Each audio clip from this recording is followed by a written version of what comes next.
अब इसके बाद तेलुगु जुबान में तकरीर करने के लिए मोहम्मद इरफान को मैं दावत देता हूँ कि वो तशरीफ लाएं और तेलुगु जुबान में तकरीर।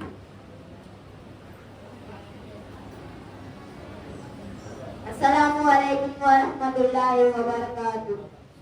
अल्हम्दुलिल्लाहि रब्बिल आलमीन। क़ाला नबिय्यु सल्लल्लाहु अलैहि वसल्लम లికుల్లి సయ్యలము అలము ఈమాను సలా। ప్రియమైన నా సహోదరులారా, ఈ అల్పుడు మీ ముందు ఒక చిన్న హదీస్ చదివాడు. ఇందులో ప్రవక్త సల్లల్లాహు అలైహి వసల్లం ఇలా చెబుతున్నారు: ప్రతి వస్తువుకు ఒక గుర్తు చిహ్నము ఉంటుంది. ఇదే విధంగా విశ్వాసపు గుర్తు నమాజ్.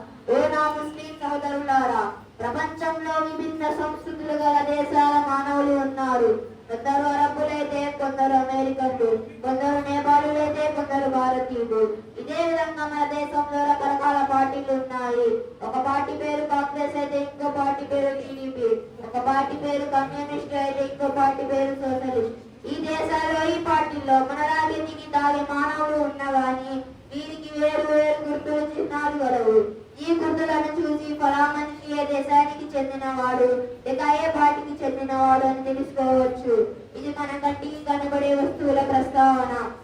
కొన్ని వస్తువులు మన కంటికి కనబడవు, అయినప్పటికీ కొన్ని గుర్తుల వల్ల వాటి ఉనికిని పసిగట్టగలుగుతాము.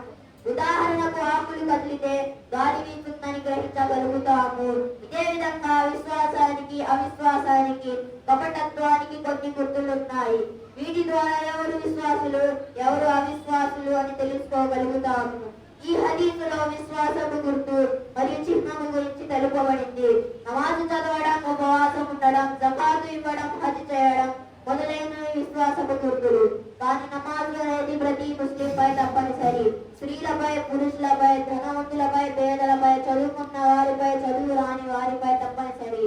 ఇందువల్లనే ప్రవక్త సల్లల్లాహు అలైహి వసల్లం ఇలా సెలవిచ్చారు: కావాలని నమాజు చదవని విశ్వాసి అవిశ్వాసి వంటి పని చేసిన వాడవుతాడు.